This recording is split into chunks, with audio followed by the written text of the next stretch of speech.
Italian എഴുത്തുകാരനായ Luigi പിരാഞ്ചെല്ലയുടെ യുദ്ധം വാർ എന്ന കഥയാണിത്. ഈ കഥയിൽ മാതാപിതാക്കൾക്ക് മക്കളോടുള്ള സ്നേഹവും യുദ്ധസമയത്ത് ഓരോരുത്തരും അനുഭവിക്കുന്ന ദുഃഖങ്ങളും പ്രയാസങ്ങളും ഓരോ വിഷമഘട്ടത്തിലും പ്രതിസന്ധി ഘട്ടത്തിലും ഓരോരുത്തരും അതിനെ തരണം ചെയ്യാൻ സ്വീകരിക്കുന്ന വ്യത്യസ്തമായ മാർഗങ്ങളും കാണിച്ചുകൊണ്ടാണ് ഈ കഥ മുന്നോട്ട് പോകുന്നത്. എങ്ങനെ നഷ്ടങ്ങളും ദുഃഖങ്ങളും സാധാരണ ജനത നേരിടുന്നുവെന്നും അതിന്റെ പര്യവേക്ഷണം നടത്തുകയാണ് ലൂയിജി പിരാഞ്ചെല്ലോ ഈ കഥയിലൂടെ ചെയ്തിരിക്കുന്നത്. War by Luigi Pirandello. The passengers who had left Rome by the night express had to stop until dawn at the small station of Fabriano. They then needed to continue their journey by the old-fashioned local train to Salmona. റോമിൽ നിന്ന് രാത്രി യാത്ര തിരിച്ച യാത്രക്കാർക്ക് night express ഫാബ്രിയാനോ എന്ന് പറയുന്ന സ്റ്റേഷനിൽ നിർത്തിയിടേണ്ടതായി വന്നു. വെളുക്കുവോളം ആ ട്രെയിൻ അവിടെ ഉണ്ടാകും. ഇനി അവരുടെ യാത്ര സൽമോണയിലേക്ക് തുടരുന്നതിന് വേണ്ടി അവർ ഒരു ലോക്കൽ പഴയ മോഡലിലുള്ള ഒരു ട്രെയിനിലേക്ക് മാറി കയറേണ്ടതുണ്ട്. അതിൽ മാത്രമേ അവർക്ക് ഇനി അവരുടെ ഡെസ്റ്റിനേഷനിലേക്ക് അവരുടെ ലക്ഷ്യത്തേക്ക് എത്താൻ കഴിയുകയുള്ളൂ. യുദ്ധം നടക്കുന്നത് കൊണ്ട് യാത്രകളൊന്നും തന്നെ സുഗമമല്ല. At dawn, in a stuffy and smoky second-class carriage in which a few people had already spent the night, a stout woman in deep mourning was hoisted in. അപ്പോൾ രാവിലെ ആയപ്പോൾ വളരെ തിരക്ക് പിടിച്ച പുകയൊക്കെ നിറഞ്ഞ ആ സെക്കൻഡ് ക്ലാസ് ക്യാരേജിലേക്ക് ഒരു സ്ത്രീയും അവരുടെ ഭർത്താവും കടന്നു വന്നു. അവർ വല്ലാതെ വിഷാദ അവസ്ഥയിലാണ്. പല യാത്രക്കാരും രാത്രി മുഴുവൻ ഈ സെക്കൻഡ് ക്ലാസ് ക്യാരേജിലാണ് അവരുടെ സമയം ചെലവഴിച്ചത്. Behind her, puffing and mourning, followed her husband, a tiny man, thin and weak, his face death white. His eyes were small and bright, and he looked shy and uneasy. അപ്പോൾ ഈ കടന്നു വന്നതില് അവരുടെ husband വളരെയധികം വണ്ണം കുറഞ്ഞ് മെലിഞ്ഞ് ക്ഷീണിതനായിട്ടുള്ളൊരു വിളറി വെളുത്ത മുഖത്തോടു കൂടിയ ആളാണ്. അയാളുടെ കണ്ണുകൾ ചെറുതും പണ്ട് തിളക്കമുണ്ടായിരുന്നതുമാണ്. ഇപ്പോൾ തിളക്കമില്ല. അയാൾ എന്തൊക്കെയോ കാര്യങ്ങൾ ആലോചിച്ച് വളരെ വിഷാദത്തിലാണ്. അയാളും അസ്വസ്ഥനാണ്. Having at last taken his seat, he politely thanked the passengers who had helped his wife by making room for her. ഒടുവിൽ സീറ്റിൽ ഇരിക്കാൻ കഴിഞ്ഞ അദ്ദേഹം ഭാര്യയ്ക്ക് സ്ഥലം നൽകിയതിന് കൂടെയുള്ള യാത്രക്കാർക്ക് നന്ദി പറഞ്ഞു. Then he turned round to the woman and politely inquired. എന്നിട്ട് ഭാര്യയോടായി ചോദിച്ചു, Are you all right, dear? സുഖമാണോ? എങ്ങനെയുണ്ട്? ഓക്കെ ആയോ നീ? The wife, instead of answering, pulled up the collar of her coat to hide her face. പക്ഷെ അവർ ഉത്തരവൊന്നും പറഞ്ഞില്ല. പകരം അവർ ധരിച്ചിരുന്ന കോട്ട് പിടിച്ച് അവരുടെ മുഖം മറയ്ക്കുകയാണ് ചെയ്തത്. Nasty world, muttered the husband with a sad smile. എന്ത് ക്രൂരമായ ലോകം. ഭർത്താവ് വളരെ ദുഃഖത്തോടെ ഒരു സാഡ് സ്മൈൽ വിഷമിച്ചുകൊണ്ടുള്ള ഒരു പുഞ്ചിരി കൊണ്ട് ആളങ്ങനെ പറഞ്ഞു. And he felt it his duty to explain to his traveling companions that the poor woman was to be pitied. അപ്പോൾ അയാൾക്ക് തോന്നി ആ പാവം സ്ത്രീയെ തന്റെ ഭാര്യയുടെ അവസ്ഥയെക്കുറിച്ച് ബാക്കി യാത്രക്കാരോട് കൂടി പറയണം. അത് തന്റെ കടമയാണ് എന്ന് അയാൾക്ക് ഫീൽ ചെയ്തു. The war was taking away from her their only son, a boy of 20. എന്താ സംഭവം? അവരുടെ 20 വയസ്സ് മാത്രമായ ഒരേ ഒരു മകൻ, അവർക്ക് ഒരു മകൻ മാത്രമേ ഉള്ളൂ, യുദ്ധത്തിലേക്ക് അവനെ അയച്ചിരിക്കുകയാണ്. യുദ്ധം അവനെയും കൊണ്ടുപോവുകയാണ്. Both of them had devoted their entire life to him. രണ്ടുപേരും അവരുടെ ജീവിതകാലം മുഴുവൻ അവരുടെ മകനു വേണ്ടിയിട്ടാണ് ചെലവഴിച്ചത്. They had even broken up their home at Salmona to follow him to Rome, where he had to go as a student. അപ്പോൾ സൽമോണയിൽ ഉണ്ടായിരുന്ന വീട് പോലും അവർ വിട്ടിട്ട് റോമിലേക്ക് അവന് പഠിക്കാൻ വേണ്ടിയിട്ടാണ് അവനോടൊപ്പം അവർ എത്തിയത്. They allowed him to volunteer for war with an assurance that for at least 6 months he would not be sent to the war front. യുദ്ധത്തിലേക്ക് പോവുകയില്ല എന്നുള്ള ഒരു ഉറപ്പ് നൽകിക്കൊണ്ട് മാത്രമാണ് യുദ്ധത്തിലെ സന്നദ്ധ സേവനം, എനിക്ക് യുദ്ധത്തിന് പോകണം, ഞാൻ യുദ്ധത്തിന് സഹായം ചെയ്യാനായിട്ട് വോളണ്ടിയർ ആയിട്ട് പോവുകയാണ് എന്ന് പറഞ്ഞപ്പോൾ ആ പേരൻസ് സമ്മതിച്ചത്. 6 മാസത്തേക്കെങ്കിലും യുദ്ധം ചെയ്യാനായിട്ട് പോകില്ല, അവിടെ വോളണ്ടിയർ വർക്കുകൾ മാത്രം ചെയ്ത് യുദ്ധം പറ്റിയവരെയൊക്കെ സഹായിച്ച് യുദ്ധത്തിന് വേണ്ട സഹായങ്ങളൊക്കെ ചെയ്തു നിൽക്കും എന്നൊരു ഉറപ്പിലായിരുന്നു യുദ്ധത്തിന് അയച്ചത്.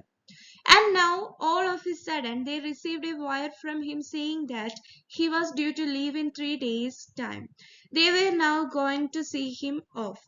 അങ്ങനെ ഇരിക്കുമ്പോഴാണ് പെട്ടെന്ന്, വളരെ പെട്ടെന്ന് 3 ദിവസത്തിനുള്ളിൽ തന്നെ മകൻ യുദ്ധത്തിന് പോകും എന്ന് പറഞ്ഞുകൊണ്ടൊരു വയർ അവർക്ക് ലഭിച്ചത്.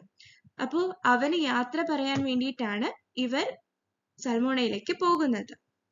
The woman was twisting and wriggling, at times growling like a wild animal. She felt certain that all these explanations would not have aroused even a shadow of sympathy from those people. അപ്പോൾ ആ സ്ത്രീ ആണെങ്കിൽ വല്ലാത്ത ദുഃഖത്തിലാണ്. അവർക്ക് ഇരുന്നിട്ട് ഇരിക്കാനൊന്നും കഴിയുന്നില്ല, മനപ്രയാസമുണ്ട്. ഏതോ വന്യമൃഗങ്ങളൊക്കെ sound ഉണ്ടാക്കുന്നത് പോലെ, വേദനിച്ചിട്ടൊക്കെ ശബ്ദം ഉണ്ടാക്കുന്നത് പോലെ അവരും വളരെയധികം പ്രയാസപ്പെട്ട്, മനപ്രയാസമുള്ളത് കൊണ്ട് ശബ്ദമൊക്കെ ഉണ്ടാക്കി മുരണ്ടുകൊണ്ടൊക്കെ ഇരിക്കുകയായിരുന്നു. അപ്പോൾ ഭർത്താവ് തങ്ങളുടെ അവസ്ഥ മറ്റു യാത്രക്കാരോട് പറഞ്ഞപ്പോൾ അവർക്ക് പ്രത്യേകിച്ച് ഒന്നും തോന്നിയില്ല. കാരണം അതുകൊണ്ട് ആൾക്കാർക്ക് സഹതാപം ഒന്നും തോന്നാൻ പോകുന്നില്ല, ആർക്കും തങ്ങളോടൊരു സിമ്പതി ഒന്നും ഉണ്ടാവാൻ പോണില്ല. They were all most likely in the same plight as herself. One of them, who had been listening with particular attention, said. അപ്പോൾ തങ്ങളുടെ പോലത്തെ സെയിം അവസ്ഥയിലായിരിക്കും മറ്റു യാത്രക്കാരും എന്നവര് ഊഹിച്ചു. അപ്പൊ ഇതൊക്കെ കേട്ടുകൊണ്ടിരുന്ന ഒരു യാത്രക്കാരൻ പറഞ്ഞു, You should thank God that your son is leaving for the front only now. Mine had been sent there the first day of the war. He has already come back twice wounded and been sent back again to the war front. അപ്പോൾ ഇത് ശ്രദ്ധിച്ചുകൊണ്ടിരുന്ന യാത്രക്കാരൻ പറഞ്ഞത്, നിങ്ങൾ ദൈവത്തിന് നന്ദി പറയണം, കാരണം നിങ്ങളുടെ മകൻ ഇപ്പോഴല്ലേ യുദ്ധത്തിന് പോകുന്നുള്ളൂ. എന്റെ മകൻ യുദ്ധം തുടങ്ങിയ അന്ന് തന്നെ യുദ്ധത്തിന് പോയതാണ്. യുദ്ധത്തിന്റെ ആദ്യ ദിവസം തന്നെ അവൻ യുദ്ധത്തിന് പോയിരുന്നു. ഇതിനകം 2 തവണ പരിക്ക് പറ്റി അവൻ വീട്ടിലേക്ക് വരികയും വീണ്ടും യുദ്ധം ചെയ്യാനായിട്ട് പോയിരിക്കുകയുമാണ്. What about me? I have 2 sons and 3 nephews at the front, said another passenger. അപ്പോൾ അടുത്ത ഒരു യാത്രക്കാരൻ പറഞ്ഞു, എന്റെ കാര്യമോ? എനിക്ക് എന്റെ 2 മക്കളും 3 മരുമക്കളും യുദ്ധത്തിനായി പോയിരിക്കുകയാണ്. അവരും യുദ്ധഭൂമിയിലാണ് ഇപ്പോഴുള്ളത്. Maybe, but in our case, it is our only son, ventured the husband. അപ്പൊ ഇതൊക്കെ കേട്ടപ്പോ ആ ഭർത്താവ് പറഞ്ഞു, ശരിയായിരിക്കാം, പക്ഷെ എന്റെ കാര്യത്തില് ഞങ്ങൾക്ക് ഒരേ ഒരു മകനാണുള്ളത്. നിങ്ങൾക്ക് 2 മക്കളുണ്ട്, മറ്റേയാൾക്ക് 2 മക്കളും 3 മരുമക്കളും ഒക്കെയുണ്ട്. പക്ഷെ ഞങ്ങൾക്ക് ആകെയുള്ളൊരു മകനാണ്, അവനാണ് യുദ്ധഭൂമിയിലേക്ക് പോയിരിക്കുന്നത്. What difference can it make? You may spoil your only son by excessive attentions, but you cannot love him more than you would love all your other children if you had any. Parental love is not like bread that can be broken in pieces and split amongst the children in equal shares. A father gives all his love to each one of his children without discrimination, whether it be 1 or 10. If I am suffering now for my 2 sons, I am not suffering half for each of them but double. അപ്പോ വീണ്ടും അടുത്ത യാത്രക്കാരൻ ചോദിക്കുകയാണ്, എന്ത് വ്യത്യാസമാണുള്ളത്? ഒരു മകനാണെങ്കിലും 2 മക്കളാണെങ്കിലും 10 മക്കളാണെങ്കിലും ഒരു പിതാവിന് അല്ലെങ്കിൽ ഒരു അച്ഛന് മക്കളോടുള്ള സ്നേഹം തുല്യമായിരിക്കും. ഭക്ഷണം തുല്യമായി വീതിക്കാൻ കഴിയുന്നത് പോലെ സ്നേഹം തുല്യമായി വീതിക്കാൻ കഴിയുകയില്ല. 2 മക്കളുണ്ടെങ്കിൽ 2 പേരോടും മാതാപിതാക്കൾക്ക് ഒരുപോലെയുള്ള സ്നേഹമായിരിക്കും. ഒരു പിതാവ് തന്റെ എല്ലാ സ്നേഹവും മക്കൾക്കെല്ലാം തുല്യമായിട്ടാണ് കൊടുക്കുന്നത്. ഒരാളെ കുറിച്ച് വിഷമിക്കുകയാണെങ്കിൽ അയാൾക്ക് വേണ്ടി പകുതി വിഷമമല്ല ഉണ്ടാവുക. 2 പേരും യുദ്ധഭൂമിയിലാണെങ്കിൽ 2 പേർക്കും വേണ്ടി തുല്യമായ ഒരു ദുഃഖമാണ് എനിക്ക് അനുഭവപ്പെടുന്നത്. അല്ലാതെ എന്റെ 2 മക്കളുണ്ട്, ഒരാൾക്ക് വേണ്ടി കുറച്ച് വിഷമിക്കാം, മറ്റേയാൾക്ക് വേണ്ടി കുറച്ച് വിഷമിക്കാം, അങ്ങനെയല്ലല്ലോ എന്റെ അനുഭവം. ഞാൻ എന്റെ മക്കളെ തുല്യരായിട്ടാണ് സ്നേഹിക്കുന്നത്. എന്റെ സ്നേഹം പകുത്തു നൽകാൻ കഴിയുകയില്ല, ഞാനൊരു പിതാവാണ്. ഭക്ഷണം പകുത്തു നൽകുന്നത് പോലെ, ബ്രെഡ് വീതിച്ചു നൽകുന്നത് പോലെ, വിഭജിച്ചു നൽകുന്നത് പോലെ മാതാപിതാക്കളുടെ സ്നേഹം വിഭജിക്കാൻ കഴിയുകയില്ല. True, true, sighed the embarrassed husband. But suppose a father has 2 sons at the front and loses one of them, there is still one left to console him. While അപ്പോ വീണ്ടും ആദ്യത്തെ ആ ഭർത്താവ് പറയുകയാണ്, ശരി ശരി. ഇത് കേട്ടപ്പോൾ അയാൾക്ക് വല്ലാതെ ലജ്ജ തോന്നി, കാരണം പറഞ്ഞത് ശരിയായില്ല എന്നൊരു തോന്നൽ വന്നു. പക്ഷേ ഒരച്ഛന് 2 ആൺമക്കൾ ഉണ്ടെങ്കിൽ ഒരാള് യുദ്ധത്തിൽ പരാജയപ്പെട്ടു, അയാളെ നഷ്ടപ്പെട്ടു. എങ്കിലും ആ പിതാവിനെ ആശ്വസിപ്പിക്കാൻ ഒരു മകനുണ്ട്, അദ്ദേഹത്തിന് സ്നേഹിക്കാൻ ഒരു മകനുണ്ട്. പക്ഷേ അതേസമയം ഇവിടെ ആള് പറയുന്നത് അദ്ദേഹത്തിന് ഒരു മകനേ ഉള്ളൂ, അവനെ നഷ്ടപ്പെടുകയാണെങ്കിൽ അദ്ദേഹത്തിന് പിന്നെ അവിടെ ആരുമില്ല, അദ്ദേഹത്തിനെ സഹായിക്കാൻ, അദ്ദേഹത്തിന്റെ സ്നേഹം അനുഭവിക്കാൻ അവിടെ മറ്റാരുമില്ല. Yes, answered the other, getting cross. A son left to console him, but also a son left for whom he must survive in distress. Don't you see how my case would be worse than yours? അപ്പോ അതെ, വേറൊരാള് മറുപടി പറഞ്ഞു, അവനെ ആശ്വസിപ്പിക്കാൻ ഒരു മകൻ ബാക്കിയുണ്ട്, പക്ഷേ നഷ്ടപ്പെട്ട ഒരു മകനെ ഓർത്ത് ആ പിതാവ് എന്നും ദുഃഖത്തിലായിരിക്കും. അപ്പോ അങ്ങനെയുള്ള എന്റെ അവസ്ഥ നിങ്ങളെക്കാൾ മോശമല്ലേ, അല്ലെങ്കിൽ എന്റെ അവസ്ഥ എന്താ നിങ്ങൾക്ക് മനസ്സിലാവാത്തത്? Nonsense, interrupted another traveler, a stout, red-faced man with bloodshot eyes.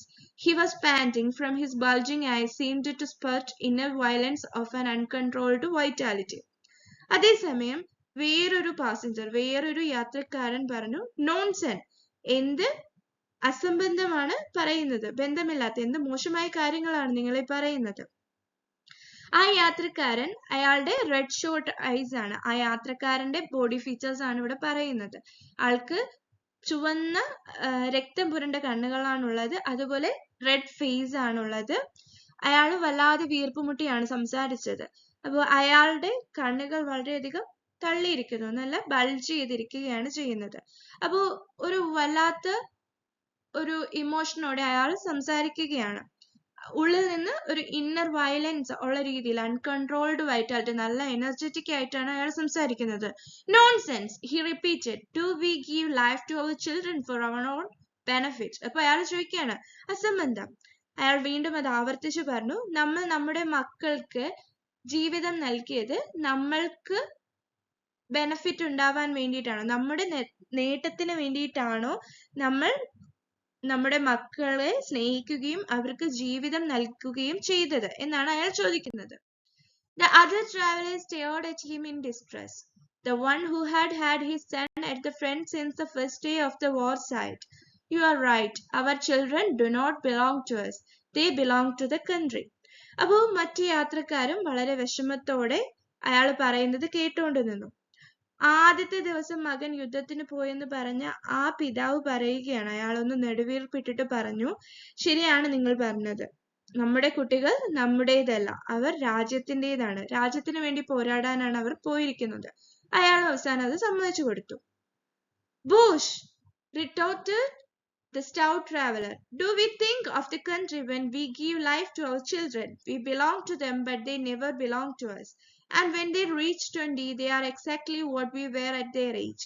Now, at our age, the love of our country is still great, of course, but stronger than it is the love of our children.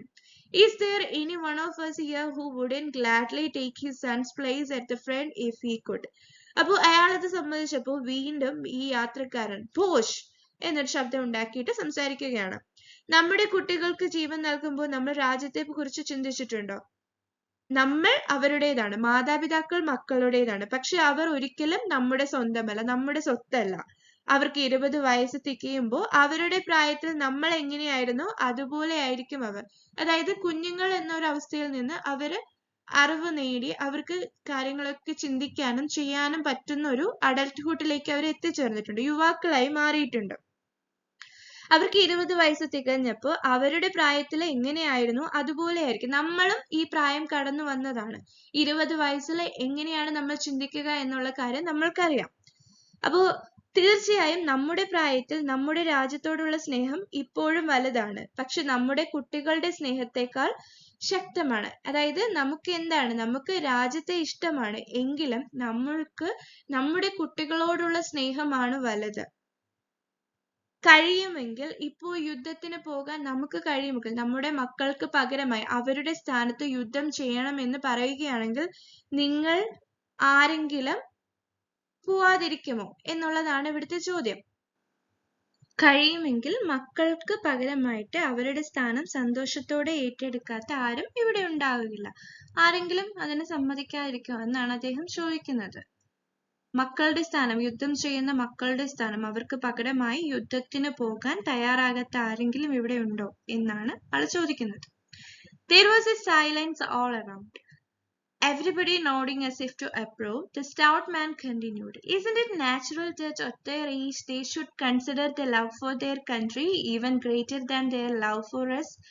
If country is a natural necessity like bread, somebody must go to defend it. And our sons go when they are 20 and they don't want tears, because if they die happy." ഇതൊക്കെ കേട്ടിട്ട്, ആളുടെ ചോദ്യമൊക്കെ കേട്ടിട്ട് എല്ലാവരും നിശബ്ദരായി. അയാൾ പറയുന്നത് എല്ലാവരും അംഗീകരിക്കുന്നത് പോലെ തലയാട്ടി. വീണ്ടും ആൾ തുടർന്നു, "അവരുടെ പ്രായത്തിൽ അവർ രാജ്യത്തോടുള്ള സ്നേഹം വലുതായി കണക്കാക്കുകയാണ്. നമ്മളെക്കാൾ വലുതായി അവർക്ക് രാജ്യത്തോടുള്ള സ്നേഹമാണ്. അങ്ങനെ തോന്നുന്നത് സ്വാഭാവികമല്ലേ? രാജ്യം ഭക്ഷണം പോലെ ഒരു സ്വാഭാവിക ആവശ്യമാണ്. നമുക്ക് നിലനിൽക്കാൻ, നമുക്ക് ജീവിക്കാൻ ഒരു രാജ്യം വേണം. അപ്പോ ആഹാരം പോലെ വളരെ അത്യന്താപേക്ഷിതമായ ഒരു ഘടകമാണ് നമ്മുടെ രാജ്യം. അത് ആവശ്യമാണ്. അതിനെ സംരക്ഷിക്കണമെങ്കിൽ ആരെങ്കിലും പോകണം. അപ്പൊ നമ്മുടെ മക്കൾക്ക് 20 വയസ്സുള്ളപ്പോൾ അവരത് തിരഞ്ഞെടുത്ത്, അവർ ആ മാർഗം തിരഞ്ഞെടുത്ത് വളരെ സന്തോഷത്തോടെ യുദ്ധം ചെയ്യാനായിട്ട് പോകുന്നു. ഈ ഒരു കാര്യത്തെ ഓർത്ത് അവർക്ക് വേണ്ടി ആരും കണ്ണുനീരൊഴുക്കണ്ട. അവർ അവിടെ മരിക്കുകയാണെങ്കിൽ, യുദ്ധഭൂമിയിൽ അവർ വീരമൃത്യു വരിക്കുകയാണെങ്കിൽ അവർ വളരെ സന്തോഷത്തോടെ ആയിരിക്കും അത് സ്വീകരിക്കുന്നത്. Everyone should stop crying. Everyone should laugh as I do, or at least thank God as I do, because my son before dying sent me a message. He was dying satisfied at having ended his life in the best way he could have wished. That is why, as you see, I do not even wear mourning. അപ്പോൾ അയാൾ വീണ്ടും തുടർന്ന് പറയുകയാണ്, എല്ലാവരും എന്തു ചെയ്യണം? എല്ലാവരും അതിനെ അംഗീകരിക്കണം. കരയരുത്. കരയുന്നത് നിർത്തുക. കരയുന്നത് നിർത്തിയിട്ട് എല്ലാവരും സന്തോഷിക്കണം. ഞാൻ ചെയ്യുന്നത് പോലെ. എല്ലാവർക്കും കഴിയില്ലെങ്കിലും ഞാൻ ദൈവത്തിന് സ്തുതി പറയുകയാണ്, ഞാൻ പറയുന്നത് പോലെ. കാരണം എന്റെ മകൻ മരിക്കുന്നതിന് മുമ്പ് എനിക്കൊരു മെസ്സേജ് അയച്ചിരുന്നു. അവൻ അവിടെ യുദ്ധഭൂമിയിൽ വീരമൃത്യു വരിക്കുന്നത് അവൻ വളരെ തൃപ്തിപൂർവമാണ്, സംതൃപ്തിയോടുകൂടിയാണ്. രാജ്യത്തിനു വേണ്ടി തനിക്ക് ചെയ്യാൻ കഴിയുന്ന തന്റെ ഏറ്റവും വലിയ കാര്യം, ഏറ്റവും വലിയ സേവനം ചെയ്തുകൊണ്ട് ആഗ്രഹം പൂർത്തീകരിച്ചുകൊണ്ടാണ് അവൻ അവിടെ മരിക്കുന്നത്. നിങ്ങൾക്ക് കാണാൻ പറ്റുന്നില്ല, ഞാൻ അതുകൊണ്ടാണ് എന്ത് ചെയ്യാത്തത്, അവനെ നഷ്ടപ്പെട്ട ദുഃഖത്തില് ഒരു വിലാപം, ഒരു വേദന പോലും പ്രകടിപ്പിക്കാത്തത്. കാരണം എന്റെ മകൻ അവന്റെ ആഗ്രഹം പൂർത്തീകരിച്ചുകൊണ്ട് അവന്റെ രാജ്യത്തെ സേവിച്ചുകൊണ്ടാണ് വീരമൃത്യു വരിച്ചത്. He shook his light fawn coat as if to show it off. His lips were trembling, his eyes were watery and motionless. He ended with a shrill laugh which might well have been his sob. അപ്പോ ഇങ്ങനെയൊക്കെ പറഞ്ഞെങ്കിലും അയാൾക്ക് പിന്നെ സംഭവിച്ചത് ബാക്കിയുള്ളവരെയൊക്കെ അത്ഭുതപ്പെടുത്തുന്ന കാര്യങ്ങളാണ്. അയാളുടെ വസ്ത്രം മറ്റുള്ളവരെ, തനിക്ക് ധൈര്യശാലിയാണ്, താൻ ഇതിൽ ദുഃഖിക്കുന്നൊന്നുമല്ല, അവിടെ ഒരു നിറത്തിലുള്ള വസ്ത്രം ധരിക്കുന്നില്ല. ചില രാജ്യങ്ങളിൽ ദുഃഖസൂചകമായിട്ട് കറുത്ത വസ്ത്രമോ വെളുത്ത വസ്ത്രമോ ഒക്കെ ധരിക്കുന്നവരുണ്ട്. അപ്പൊ താൻ അതൊന്നും അല്ല ധരിച്ചിരിക്കുന്നത്, താൻ കളറുള്ള ഒരു കോട്ടാണ് ധരിച്ചിരിക്കുന്നത്. തന്റെ മകനെ നഷ്ടപ്പെട്ടു പോയി. പക്ഷേ ഞാൻ എന്തുകൊണ്ടാണ് അത് ചെയ്യാത്തത്? എന്റെ മകൻ ഏറ്റവും സംതൃപ്തപൂർവമായ ഒരു മൃത്യുവാണ് കൈവരിച്ചത്. അവൻ വളരെ സന്തോഷത്തോടെയാണ് മരണത്തെ പുൽകിയത്. പക്ഷെ ഇങ്ങനെയൊക്കെ പറഞ്ഞെങ്കിലും അയാളുടെ ചുണ്ടുകൾ വിറയ്ക്കുന്നുണ്ടായിരുന്നു, കണ്ണുകൾ നനയുകയും വല്ലാത്തൊരു വിഷാദം, ഒരു വിലാപത്തിലേക്ക് അയാൾ കടന്നു പോവുകയായിട്ട് ബാക്കിയുള്ളവർക്ക് തോന്നി. ഒരു കരച്ചിൽ പോലെ തോന്നിക്കുന്ന ഒരു ചിരി അയാൾ പുറപ്പെടുവിച്ചു. അതിലാണ് അയാൾ അവസാനിപ്പിച്ചത്. Quite so, quite so, agreed the others. അപ്പോ ശരി, അങ്ങനെയൊക്കെയാണ് എന്ന് മറ്റുള്ളവർ സമ്മതിക്കുകയും ചെയ്തു. The woman bundled in a corner had been sitting and listening till he finished. For the last 3 months she had been trying to find in the words of her husband and her friends something to console her. She wanted something that might show her how a mother should send her son to a probable danger of life. Her grief had been greater in seeing that nobody, as she thought, could share her feelings. അപ്പോ ആദ്യം ഈ second class ക്യാരേജിലേക്ക് കയറിയ ആ സ്ത്രീ ഒരു മൂലയിൽ ഇങ്ങനെ ഒതുങ്ങിയിരുന്നു. ഇവരൊക്കെ പറയുന്ന കാര്യങ്ങൾ ശ്രദ്ധിച്ചിരിക്കുകയായിരുന്നു. അപ്പൊ ഈ ആള് സംസാരിച്ചു കഴിയുന്നത് വരെയും ആ ആള് പറഞ്ഞ കാര്യങ്ങളൊക്കെ അവര് ശ്രദ്ധിച്ചു കേട്ടു. അപ്പൊ കഴിഞ്ഞ 3 മാസക്കാലമായിട്ട് അവരുടെ ഭർത്താവും സുഹൃത്തുക്കളും ഒക്കെ ഓരോ ആശ്വാസ വാക്കുകൾ പറഞ്ഞ് അവരെ ആശ്വസിപ്പിക്കാൻ ശ്രമിക്കുകയായിരുന്നു. ഒരു അമ്മ എങ്ങനെ തന്റെ മകനെ ജീവിതം അപകടത്തിലാണെന്ന് അറിഞ്ഞുകൊണ്ട് അവിടേക്ക് അയച്ചു എന്നൊക്കെയുള്ള കാര്യങ്ങൾ ഓർത്തിട്ടാണ് അവൾക്ക് വല്ലാത്ത വിഷമം ഉണ്ടായത്. കാരണം യുദ്ധത്തിന് പോകുമ്പോൾ എന്തായാലും അപകടങ്ങൾ മാത്രമേ ഉള്ളൂ. അവിടെ നിന്ന് ജീവനോടെ മടങ്ങി വരാൻ കഴിയുക വളരെ ഭാഗ്യം ചെയ്താൽ മാത്രമേ സാധിക്കുകയുള്ളൂ. കാരണം അതൊരു യുദ്ധഭൂമിയാണ്, ഏത് നിമിഷവും എന്തും സംഭവിക്കാം. അപ്പോ അത്തരം ജീവൻ അപകടമായിരിക്കുന്ന ഒരു സ്ഥിതിയിലേക്ക് സ്വന്തം മകനെ താൻ എങ്ങനെ അയച്ചു എന്നുള്ള കാര്യങ്ങളൊക്കെ അവൾ ഇങ്ങനെ ചിന്തിക്കുകയാണ്. കൂടാതെ അവളുടെ ദുഃഖം, അവൾക്ക് എത്രമാത്രം വിഷമമുണ്ട് എന്നുള്ള കാര്യം കൂടെ ഉള്ളവർക്ക് മനസ്സിലാവുന്നില്ല എന്നൊരു ചിന്തയും അവളുടെ മനസ്സിൽ ഉണ്ടായിരുന്നു. But now the words of the traveler amazed and almost stunned her. She suddenly realized that it wasn't the others who were wrong, but herself. It was she who could not rise up to the height of those other fathers and mothers. They seemed willing to resign themselves without crying, not only to the departure of their sons, but even to their death. അപ്പോഴാണ് അവരെ കുറിച്ച് ചിന്തിച്ചത്. ബാക്കിയുള്ള യാത്രക്കാർക്ക് എങ്ങനെയാണ് അവരുടെ മക്കളെ യുദ്ധത്തിന് അയച്ചിട്ട് ഇത്ര സമാധാനമായിട്ട് ഇരിക്കാൻ കഴിയുന്നത്? അപ്പൊ തെറ്റൊന്നും അവരുടേതല്ല, തെറ്റ് തന്റേതാണ്. ഓരോ അച്ഛനും അമ്മമാരും രാജ്യത്തിന് വേണ്ടി നല്ലൊരു കാര്യം ചെയ്തിട്ട് മക്കളുടെ ആഗ്രഹത്തെ സാധിച്ചു കൊടുത്തിട്ട് രാജ്യത്തെ സേവിക്കാൻ അയച്ചിട്ട് അഭിമാനത്തോടെ പ്രാർത്ഥനയോടെ കഴിയുകയാണ്. അപ്പൊ ആ ഒരു തലത്തിലേക്ക് ഉയരാൻ അവൾക്ക് കഴിയുന്നില്ല. ആ ഒരു കാര്യം അവൾ അപ്പോഴാണ് തിരിച്ചറിയുന്നത്. മക്കളുടെ വേർപാടിൽ മാത്രമല്ല, മരണത്തിൽ പോലും കരയാതെ സ്വന്തം കാര്യങ്ങളിൽ മുഴുകി കഴിയാനായിട്ട് ഇവിടെ ഓരോരുത്തരും ശ്രമിച്ചു പോവുകയാണ്. അപ്പൊ ഇവൾ എത്രത്തോളം ചെറുതാണ്, അവളുടെ ചിന്തകളിൽ എത്രത്തോളം ഒരു അമ്മ എന്ന നിലയിൽ അവൾ ചെറുതാണ് എന്നാണ് അവൾ ചിന്തിക്കുന്നത്. ഈ യാത്രക്കാണ് ഇത്രയും നേരം സംസാരിച്ചുകൊണ്ടിരുന്ന ആ റെഡ് ഫേസ്ഡ് ആയിട്ടുള്ള ആ മനുഷ്യൻ മകൻ മരണപ്പെട്ടിട്ട് പോലും കരയുന്നില്ല, വളരെ അഭിമാനത്തോടു കൂടിയാണ് സംസാരിക്കുന്നത്. അപ്പൊ ഇത് കേട്ടപ്പോഴാണ് അവൾക്ക് ശരിക്കും അത്ഭുതം തോന്നിയതും അവളുടെ ഭാഗത്താണ് തെറ്റ്. തന്റെ മകൻ തന്റെ അടുത്ത് നിന്ന് മാറി നിൽക്കുന്നേ ഉള്ളൂ, യുദ്ധത്തിന് പോകാനായിട്ട് പോകുന്നതേ ഉള്ളൂ, അല്ലെങ്കിൽ യുദ്ധഭൂമിയിലേക്ക് യുദ്ധം ചെയ്യാനായിട്ട് പോകുന്നതേ ഉള്ളൂ. ആ ഒരു സമയത്ത് മറ്റുള്ളവർക്ക് എങ്ങനെ ഇത് കഴിയുന്നു എന്നോർത്ത് അവൾ ഇങ്ങനെ ആലോചിക്കുകയായിരുന്നു. അപ്പോഴാണ് അവൾക്ക് മനസ്സിലായത് തെറ്റ് അവളുടേതാണ്. അവരെന്താണ് മക്കളുടെ ആഗ്രഹം സാധിച്ചു കൊടുക്കാൻ, യുദ്ധം നേരിടാൻ, രാജ്യത്തിന് വേണ്ടി പോരാടാൻ വളരെ അഭിമാനത്തോടു കൂടിയാണ് മക്കളെ അയക്കുന്നത്. She lifted her head and bent over from her corner.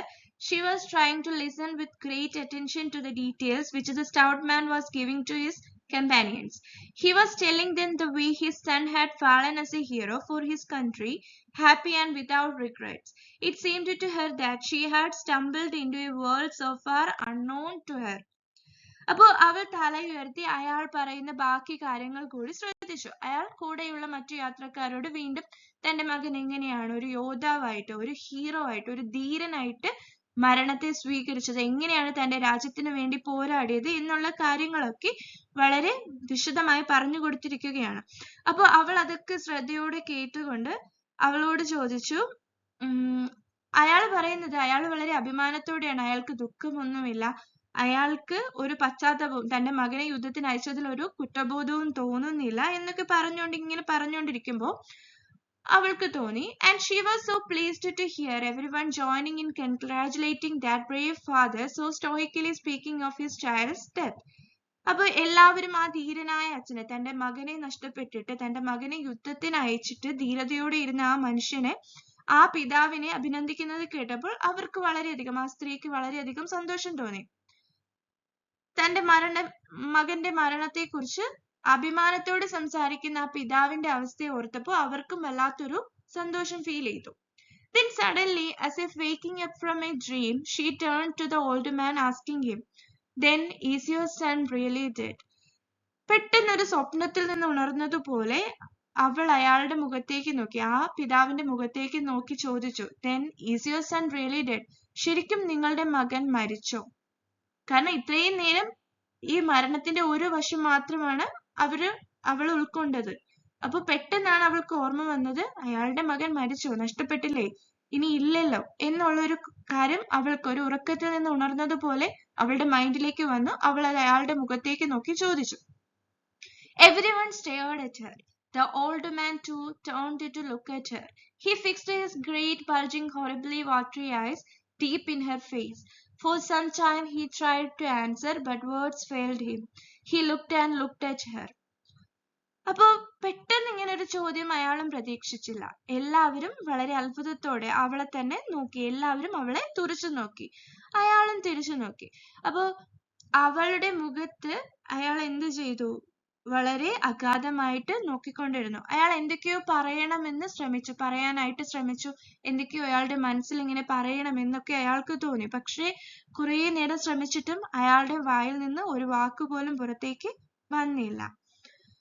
അയാൾക്ക് ആ ചോദ്യത്തിനുള്ള ഉത്തരം കണ്ടെത്താനായിട്ട് കഴിഞ്ഞില്ല.